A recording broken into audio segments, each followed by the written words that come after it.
Hello student, तो हम लोग पिछली एक्सरसाइज में जो एनसीईआरटी की 2.1 को हम लोगों ने समाप्त कर दिया था, ठीक है ना। एनसीईआरटी की जो दूसरी प्रश्नावली का पहला था एक्सरसाइज, उसको हमने समाप्त कर दिया था। आज दूसरे एक्सरसाइज को समाप्त करेंगे और पूरी की पूरी एक्सरसाइज जो क्लास 10th के एनसीईआरटी की दूसरे की बी वाली एक्सरसाइज है ना, उसे आज पूर्णतः समाप्त कर देंगे, ठीक है। तो आज शुरू करते हैं अपने एक्सरसाइज के और उसमें कुछ चीज़ों को जानते हैं। सबसे पहले शून्यक, दूसरा गुणनखंड। शून्यक का मतलब ये होता है ना, जैसे हमने कोई समीकरण लिख दिया कि x+5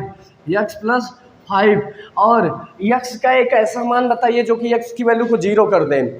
तो x का उस समय मान अगर निकाले तो क्या आएगा हमारा, x बराबर, अगर हम इसमें -5 रख दें, x बराबर क्या रख दें, -5, तो x बराबर जब -5 रखेंगे तो इस पूरे की वैल्यू क्या आ जाएगी, 0। तो यानी -5 इसका एक शून्यक हो जाएगा, ठीक है ना।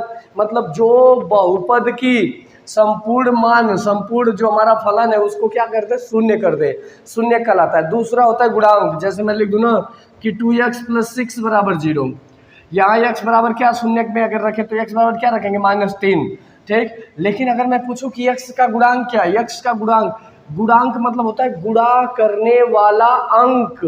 गुणांक मतलब क्या होता है कि गुणा करने वाला अंक, और गुणा x के साथ गुणा कौन कर रहा है, 2, तो वो x का गुणांक क्या हो जाएगा, 2, x का गुणांक होगा, ठीक है ना।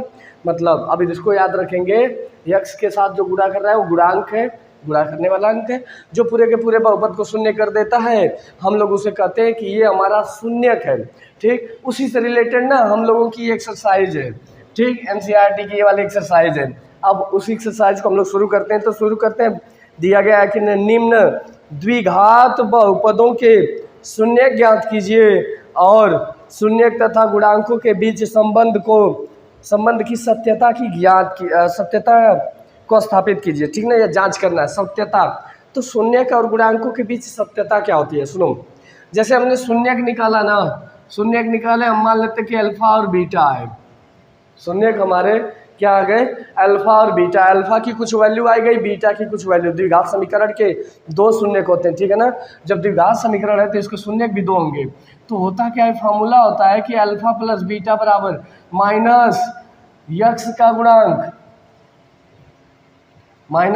गुणांक बटे x² का गुणांक, x² का गुणांक ये होता है। और एक और होता है इसमें कि अल्फा × बीटा बराबर अचर पद, जो कि c होता है, अचर पद बटा, इसको ना b से रिप्रेजेंट करते हैं और इसको a से। तो यहाँ से एक फॉर्मूला आ जाता है -b/a, और अचर पद बटा x² का गुणांक इसका होता है, अचर पद बटा x² का गुणांक। और अचर पद को हम किससे रिप्रेजेंट करते हैं, c से, और x² का गुणांक है c/a।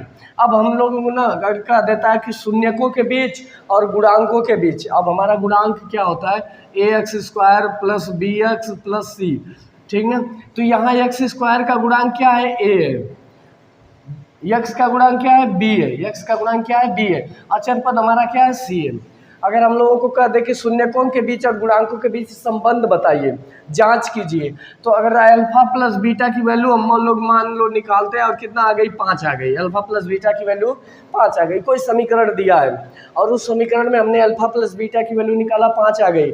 अगर हमने यहाँ पे -b/a मतलब इसको और इसका अनुपात निकाला और उसका निगेटिव कर दिया, अगर उसकी भी वैल्यू वही आती है, 5 ही आती है, जो यहाँ आई वही यहाँ पे भी आए, तो हम बोलेंगे कि ये सत्य समीकरण है, ये इसकी सत्यता की जांच हो रही है, ये दोनों साइड इक्वल है, मतलब ये समीकरण सत्य है। अगर इक्वल नहीं है तो असत्य होता है, ठीक है ना। ये शून्यकों के बीच का संबंध बताया जाता है। शून्यकों का योगफल -b/a मतलब x के गुणांक बटे x² के गुणांक के निगेटिव वैल्यू के बराबर हो जाता है, और इन दोनों का गुणनफल कर देंगे तो ये चीज़ें हमें प्रूफ करनी है, ठीक है ना।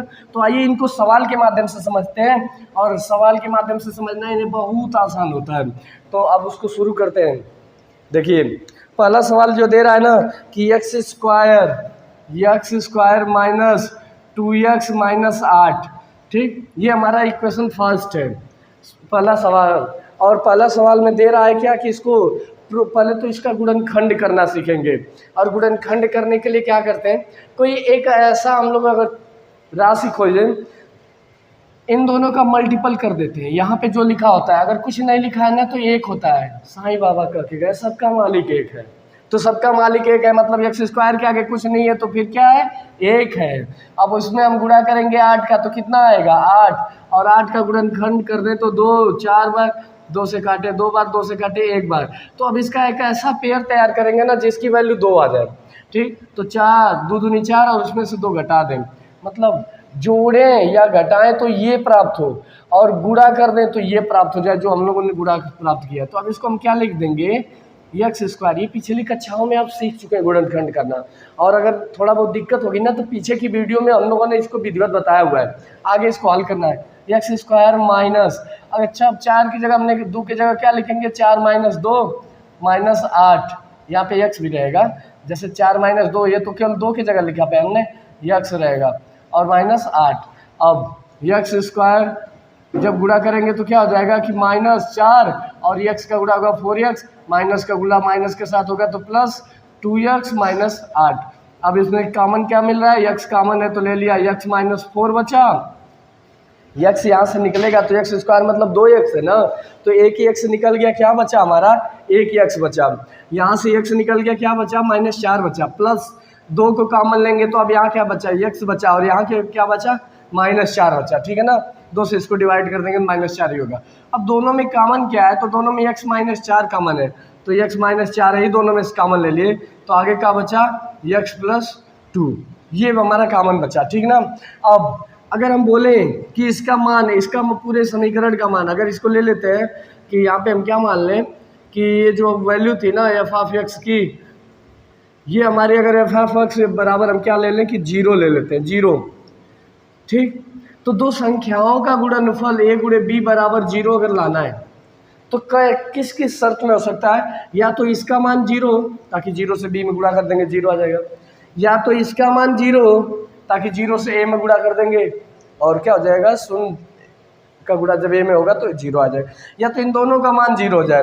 तो वहाँ पे हम ना f(x) बराबर 0 के लिए जब करते हैं तो हम लोग यहाँ पे इसको ना लिखते हैं, ठीक। और क्या लिखेंगे कि x - 4, और जब x - 4 बराबर 0, ठीक, तो उस समय हमारे x की वैल्यू क्या आएगी, ये माइनस है ना, उस साइड जाएगा तो हो जाएगा प्लस, यानी x बराबर +4, ठीक है। दूसरा अगर करेंगे तो x + 2 बराबर 0, यानी x बराबर क्या हो जाएगा, -2। हमारा जो पहला मूल आता है ना, इसको अल्फा के बराबर कर देते हैं, दूसरा मूल जो आया है इसको हम लोग किसके बराबर कर देते हैं, बीटा के बराबर कर देते हैं। तो ये अल्फा बराबर कितना दिया गया, 4, बीटा बराबर कितना आ गया, -2, ठीक है ना। और आगे अगर हमें कुछ प्रूफ करना है इसमें, तो अब ये तो हमें इसका मान निकाला ना, 2 शून्य निकाले हैं ना, पहला 4 आया, दूसरा -2 आया। अगर हम इसमें आगे और देखें कि अब इसके हम शून्यकों की जांच करेंगे, तो शून्यकों की जांच करने के लिए अल्फा प्लस बीटा की वैल्यू किसके बराबर होना चाहिए, मैंने कहा था कि -x का गुणांक बटा x² का गुणांक, और इनकी वैल्यू क्या आ रही थी, -b/a के बराबर। करते हैं अल्फा प्लस बीटा, अल्फा की जगह कितना निकाला हमने, 4 निकाला, तो यहाँ क्या रखेंगे 4, प्लस बीटा की जगह क्या निकाला, -2 निकाला, तो हम इसको रखेंगे, और इसको जब सॉल्व करेंगे लेफ्ट हैंड साइड को तो हो क्या गया, 4 - 2, यानी कितना आंसर आया, -2 आया।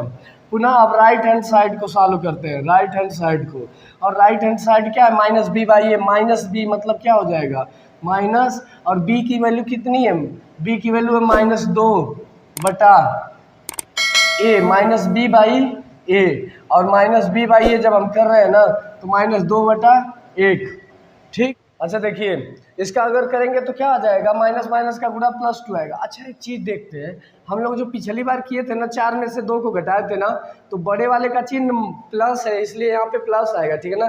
ये भी +2 और ये भी +2, अर्थात हमारा क्या हो गया, लेफ्ट हैंड साइड जो थी ना वो राइट हैंड साइड के इक्वल आ गई, और जब left hand side right hand side के इक्वल आ गई ना, तो हम कर देंगे कि ये जो हमारा गुण शून्यांक प्राप्त हुआ, शून्यांक सत्य है, ठीक है।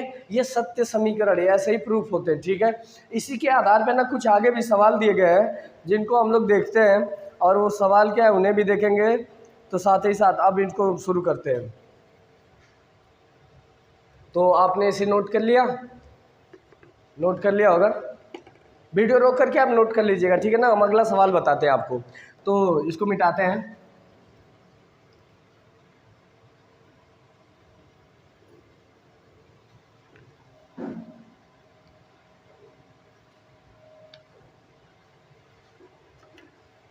अब देखिए अगला सवाल हमारा क्या है। अगला सवाल है ना कि 4x, सेकेंड सवाल है, देखो एक दो ठो बताते हैं फिर आप लोग खुद ही लगाएंगे। 4x square S square minus 4s क्या है, 4s है प्लस 1 है, कुछ ऐसा ही सवाल है। हाँ, 4s square minus 4s plus 1, और इसको हमें प्रूफ कर इसका शून्यक निकालते हैं सबसे पहले। तो इनका गुणनखंड करेंगे, एक को गुणा करेंगे 4 में, कितना आया 4। अब 4 का ऐसा गुणनखंड करें कि जोड़े की 4 हो जाए, गुणा करें तो भी 4 हो जाए, तो आएगा 2 और 2, यानी हो क्या जाएगा 4x square minus 2 plus 2 yes plus 1। अब जब हम माइनस का अंदर गुणा करेंगे और यस का अंदर गुणा करेंगे तो क्या आ जाएगा, हमारा हो जाएगा 4s square minus 2s minus, चलिए यस को ना ऐसे बना देते हैं ताकि आपको क्लियर हो सके, जैसे 5 की तरह लगने लग रहा है, माइनस 2s प्लस 1। आगे जब देखेंगे तो क्या हो जाएगा, इन दोनों में कॉमन क्या है, तो 2s कॉमन है, कॉमन ले लेंगे तो यहाँ क्या बचा, 2 बचा और s बचा, माइनस यहाँ से 1 हो गया। अब इसमें अगर कॉमन लेने के लिए तो -1 कॉमन ले लेंगे, तो माइनस निकल गया तो ये प्लस हो गया 2s, और यहाँ से जब माइनस जाएगा ना तो यहाँ पे माइनस हो जाएगा, जब कॉमन लेंगे माइनस तो यहाँ माइनस हो जाएगा और क्या हो जाएगा 1। ठीक, अब दोनों में से हम क्या कॉमन ले लेते हैं, 2s को कॉमन ले लेते हैं, 2s माइनस 1 को, तो बचा क्या 2s माइनस 1। ठीक, अब हमें इनकी वैल्यू शून्य के लिए, शून्यकों के लिए, शून्यकों के लिए, और शून्य ज्ञात करने के लिए हम क्या करते हैं, इनको जीरो के बराबर करते हैं। तो 2s माइनस 1 बराबर, जब जी पहली कंडीशन रखेंगे, जब 2s माइनस 1 बराबर 0 तो 2s बराबर क्या हो जाएगा, इधर -1 है ना, उस साइड जाएगा तो क्या आएगा +1, और टू जब 2 उधर जाएगा तो क्या हो जाएगा 1/2, यानी s की वैल्यू यहाँ से 1/2 आई। उसी तरह से अगर हम दूसरे वाले में देखें तो दूसरे वाले में भी कुछ ऐसा ही हो रहा है, क्या हो रहा है इसको, तो आएगा हमारा 2s और -1 बराबर 0 है ना, तो जब हम इसको उधर भेजेंगे तो क्या हो जाएगा कि 2s बराबर +1 और s बराबर यहाँ क्या हो जाएगा 1/2।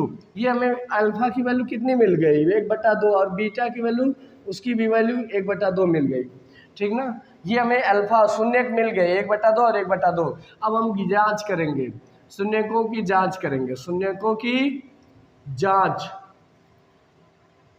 बिल्कुल सेम उसी तरह से है। अगर हम करें अल्फा प्लस बीटा, इसकी वैल्यू किसके बराबर होनी चाहिए, -b/a के। लेफ्ट हैंड साइड लेते हैं, लेफ्ट हैंड साइड में 1/2 प्लस 1/2, इनका एलसीएम ले लेंगे तो 2 आएगा, मतलब भाग देंगे तो 1 + 1, यानी हो क्या गया 2/2, कट के कितना आ गया 1 आया।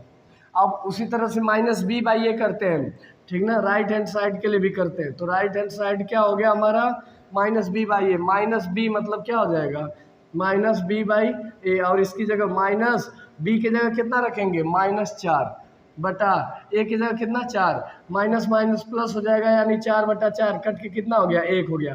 दोनों साइड लेफ्ट हैंड साइड और राइट हैंड साइड इक्वल हो गई ना, राइट हैंड साइड इक्वल हो गई तो हम बोल देंगे कि जो हमारे शून्यक है वो सत्य है, क्योंकि दोनों साइड क्या हो रही है, शून्यक और गुणांक दोनों के बीच की सत्यता सत्य सिद्ध होती है। सत्यता को हमने क्या कर दिया, सिद्ध कर दिया। ये तरीके होते हैं। इसी तरीके से ना 2-3 सवाल और हैं, जैसे उन सवालों को हम केवल लिखते हैं फिर देखते हैं, अगर ज़्यादा टफ लगेंगे तो उन्हें हम बताएंगे। ये नोट कर लीजिए, एक बार नोट हो जाए तो फिर हम इसको मिटा दें। वीडियो रोक करके आप नोट कर लीजिएगा, ठीक ना। चलिए अब हम इसको मिटाते हैं।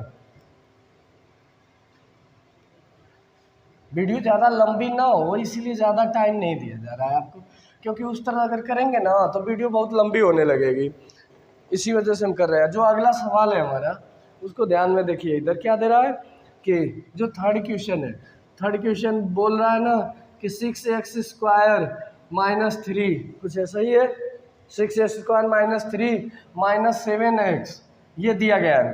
अब इसके शून्यक निकालते हैं, तो सबसे पहले ना 7x को बीच में 3 को उधर करते हैं, 6x² - 7x - 3।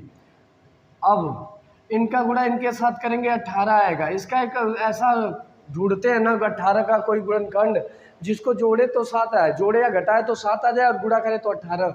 तो ऐसा मिलेगा 9 और 2, 9 में से 2 घटा दें तो 7 आएगा और 9 दूनी का गुणा कर दें तो 18।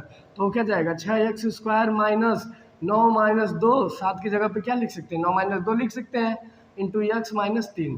अब हम गुणा कर देंगे, माइनस का गुणा करेंगे माइनस और x का गुणा करेंगे तो ये हो जाएंगे 9x, यानी 6x² माइनस 9x। अब माइनस का गुणा माइनस के साथ होगा तो प्लस और x का गुणा 2 के साथ करेंगे 2x माइनस 3। कॉमन लेते हैं, दोनों में क्या कॉमन है 3 कॉमन है और x कॉमन है। 3 निकलेगा, यहाँ क्या बचा 2 बचा, x निकलेगा तो एक x बचा माइनस 3। यहाँ पे अगर कॉमन ले +1 तो क्या बचा 2x माइनस 3। अब दोनों में 2x माइनस 3 कॉमन है तो 2x माइनस 3 को ही कॉमन ले लेते हैं और इधर क्या बचा 3x प्लस 1। इतना हो गया ना। अब शून्यकों के लिए अगर हम करें, शून्यकों के लिए और शून्यकों के लिए अगर हम करें तो क्या हो जाएगा कि 2x माइनस 3 बराबर 0 है, माइनस 3 को उधर भेजेंगे तो 2x बराबर क्या हो जाएगा +3 और x बराबर उसमें क्या हो जाएगा 3/2। ये हमारे अल्फा की वैल्यू आ गई कितना 3/2। और अगर हम यहाँ पे निकालें 3x प्लस 1 बराबर 0, इसको उधर भेजेंगे 1 को तो क्या हो जाएगा 3x बराबर -1, यानी x बराबर क्या हो जाएगा कि -1/3। तो यहाँ बीटा की वैल्यू कितनी आ गई -1/3 आ गई है, ठीक है ना। यहाँ अल्फा की भी वैल्यू आ गई और बीटा की भी वैल्यू आ गई। अब हम शून्यकों की जांच करेंगे। सबसे पहला काम क्या करते हैं शून्यांक ज्ञात करते हैं। शून्यांक निकल गए ना तो अब शून्यकों की जांच करते हैं। किसकी शून्यकों की जांच। और जांच करने के लिए हम क्या करते हैं कि हम यहाँ लिखते हैं कि अल्फा प्लस बीटा बराबर कितना -b/a। अल्फा प्लस बीटा बराबर -b/a। तो अब अल्फा प्लस बीटा की वैल्यू देखते हैं, लेफ्ट हैंड साइड को देखते हैं और लेफ्ट हैंड साइड में देखेंगे तो क्या हो जाएगा 3/2 प्लस कोष्टक में बीटा की वैल्यू -1/3, यानी हो जाएगा 3/2 -1/3। और इनका गुणा यहाँ करते हैं यानी 9, इनका गुणा इधर करेंगे तो -2/3 दूनी 6। तो वो कितना जाएगा 6 में से 9 जा 7/6। ये हमारा आ गया पहला लेफ्ट हैंड साइड। अब राइट हैंड साइड देख लेते हैं। राइट हैंड साइड में क्या कर देंगे -b/a, -b की जगह कितना था 7 था, ठीक ना। पहले हमारा फार्मूला ही लिख लेते हैं -b/a, ठीक। और वहाँ पे -7 नहीं, b की जगह ये तो माइनस इसका माइनस है ना, b की जगह भी -7 है और a की वैल्यू क्या है 6, माइनस माइनस का गुणा हो जाएगा +7/6। ये हमारा हो गया -b/a की वैल्यू। अब देखो लेफ्ट हैंड साइड और राइट हैंड साइड इक्वल हो गई ना, तो ये वैसा ही प्रूफ हो गया। इसकी सत्यता की जांच करने के लिए ना कभी कभी एक और फार्मूला होता है कि अल्फा इंटू बीटा बराबर c/a। इसको भी चेक कर लेते हैं। वहाँ पे भी अगर अल्फा की वैल्यू कितना रख दें 3/2 गुणे बीटा की वैल्यू कितना -1/3, तो क्या हो जाएगा 3 से 3 कट गया, आया क्या -1/2। और राइट हैंड साइड में देखें तो c की वैल्यू क्या है, c की वैल्यू है -3 a की वैल्यू क्या है 6, 3 से काट देंगे एक बार गया और ये 2 बार, यानी क्या हो गया -1/2। यहाँ भी देखो ये साइड से सेम आ जाती है, ठीक है ना। तो इन दोनों तरीकों से कर सकते हैं, ऐसे करते रहते हैं इसको, ठीक। आगे हम आप लोगों को अब इन सवालों को नोट कर लीजिए। अब आप सारे सवाल डिटेल में नहीं बताएंगे, थोड़ा सा कुछ सवाल है उनको हिंट करते हैं, आप उन्हें ना करते रहिएगा। तो आप लोगों ने इसे नोट कर लिया होगा। अब इसे मिटाते हैं और आगे के सवालों को देखते हैं, ठीक है। ये सवाल ना आसान ही होते हैं, आप ना थोड़ा हिंट देंगे और आप लोग लगाओगे। अगर नहीं लगेगा तो कमेंट करिएगा नीचे, वहीं पे इन सवालों को ना लगा दिया जाएगा। तो अभी देखते हैं क्या है सवाल अगला। दे रहा है ना कि 4u² माइनस कितना प्लस है 8u। ये है चौथा सवाल, एनसीईआरटी के ही फोल्डर का, एनसीईआरटी है, ठीक ना। और कौन सी प्रश्नावली है अगर हम देखें ना तो प्रश्नावली कितना है 2.2 है, ये चल रही है। तो ये इतना दिया हुआ है। अब इसको क्या करेंगे, दोनों में देखो कॉमन क्या है, u कॉमन है, ले लो। तो 4 भी कॉमन, 4 u कॉमन ले लो तो बचेगा क्या, यहाँ के क्या बचा u बचा, यहाँ +2 बचा। ठीक। अब एक कोष्टक में इसको कर दो, एक कोष्टक में इसको। हम जब लिखेंगे शून्यांक के लिए 4u बराबर 0 यानी u बराबर 0 यानी अल्फा की वैल्यू 0 आ जाएगी। इसको करेंगे तो u बराबर -2, बीटा की वैल्यू -2 आ जाएगी। और उसमें जब रखेंगे तो अल्फा प्लस बीटा बराबर -b/a वैल्यू रख करके पुटअप कर देंगे, हमारा आंसर आ जाएगा। दोनों इक्वल आएंगे, ठीक ना। तो वहीं से सिद्ध हो जाते हैं। एक बार फिर से सुनो, इसको भी 0 के बराबर रखेंगे तो यहाँ पे क्या आ जाएगा, 4 जाएगा, 0 में भाग देगा और भाग देगा तो उसकी वैल्यू हो जाएगी 0, यानी u की वैल्यू क्या आ गई 0, अल्फा की वैल्यू हो जाएगी वो 0। और दूसरा करेंगे तो u प्लस 2 बराबर 0 यानी u बराबर क्या आ जाएगा -2, ठीक है ना। ये सारी चीज़ें करके वहाँ पे हम प्रूफ कर लेंगे, ठीक है। तो इसे आप लोग खुद ही लगा लीजिएगा, इसको हम लगाना रहने देते हैं। ये आसान नहीं है, आप लोग कर लोगे अगर कोशिश करोगे तो। नहीं लगेगा तो हमें बताइएगा, हम लगा देंगे। आगे क्या दे रहा है, 5वां सवाल अगर हम देखें तो दे रहा है ना कि t² - 15, कुछ ऐसे दिया है, हाँ, t² - 15। और इसकी वैल्यू पूछ रहा है वो कि बताइए इसको क्या है। इसको देखो ये t² है ना माइनस, इसको हम कर सकते हैं कि √15 का होल स्क्वायर। अब देखो a² - b², ये फार्मूला पकड़ लिया तो हो क्या जाएगा t - 15 एक कोष्टक में और t + 15 √15 एक कोष्टक में। एक तो इसके बराबर 0 रखेंगे तो t बराबर क्या आ जाएगा, ये माइनस उधर जाके प्लस हो जाएगा। t बराबर 15 कर्डिम 15 यानी अल्फा की वैल्यू कर्डिम 15, बीटा की वैल्यू -कर्डिम 15 आएगी। उसको भी जैसे हम लोग चेक कर रहे थे ना उधर पिछली वीडियो में, वैसे ही रख के आप चेक कर लीजिएगा और उसका आंसर आ जाएगा। लास्ट क्वेश्चन जो इसका है इस एक्सरसाइज का, और एक्सरसाइज का नहीं मतलब इस प्रश्न नंबर 1 का, वो क्या है कि 3x² - x - 4, यही है, हाँ। तो अब इसको करना है तो हम करेंगे तो क्या हो जाएगा, 4 का गुणा इसमें करेंगे 12 में से एक ऐसा गुणनखंड ढूंढेंगे कि जो घटाएं या जोड़े तो 1 हो जाए। तो 4 में से 3 घटाएंगे 1 आ जाएगा और 4 में 3 का गुणा करेंगे तो 12 हो जाएगा। तो 4 और 3 इसके फैक्टर बनेंगे, उन्हीं फैक्टरों के आधार पे हल करेंगे, शून्यांक निकलेंगे, उन शून्यांकों को हम सत्यता की जांच कर लेंगे। क्लियर है। तो अब बढ़ते हैं अपने नेक्स्ट क्वेश्चन, नेक्स्ट टॉपिक की तरफ, और वो हमारा टॉपिक है कि उसमें दिया गया है ना कि द्विघात बहुपद ज्ञात कीजिए जिसके शून्यंकों के योग तथा गुणनफल क्रमशः दी गई संख्या है। मतलब ना बोला जा रहा है ना कि अल्फा प्लस बीटा की वैल्यू आपको दी गई है और अल्फा इंटू बीटा की वैल्यू आपको दी गई है। शून्यंकों का योगफल दिया गया है और गुणनफल दिया गया है। तो आपको समीकरण बनाना है। तो फार्मूला होता है इसमें कि द्विघात समीकरण,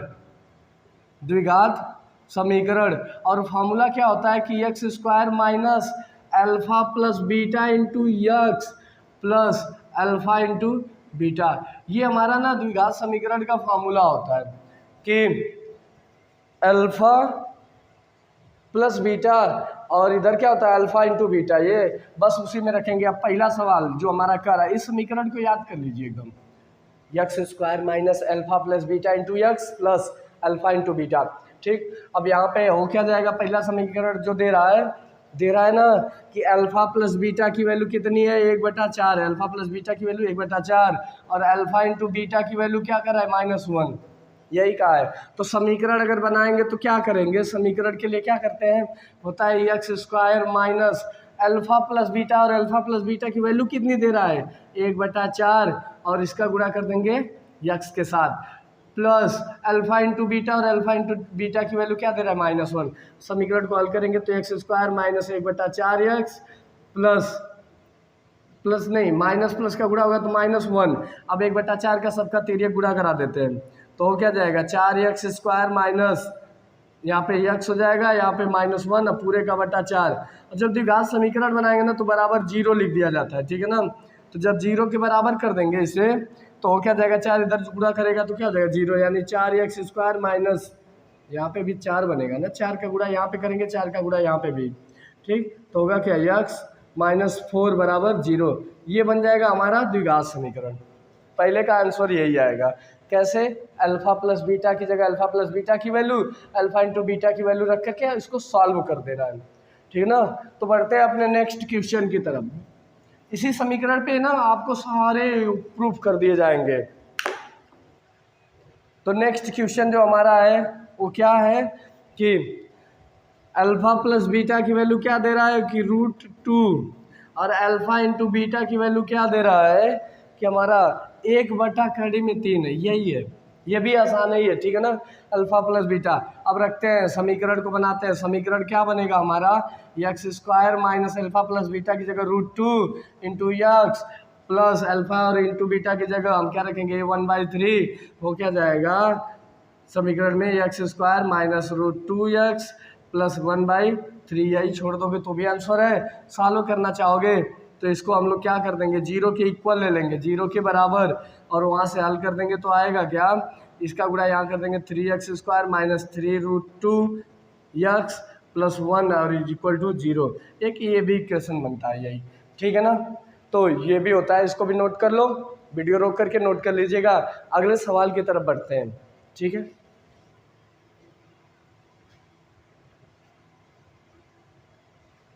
देखिए अब अगला सवाल क्या कर रहा है, थर्ड वाला, अल्फा प्लस बीटा और इसकी वैल्यू 0 है, और अल्फा इंटू बीटा इसकी वैल्यू क्या है हमारी, कड़ी में 5 है, कड़ी में 5 है।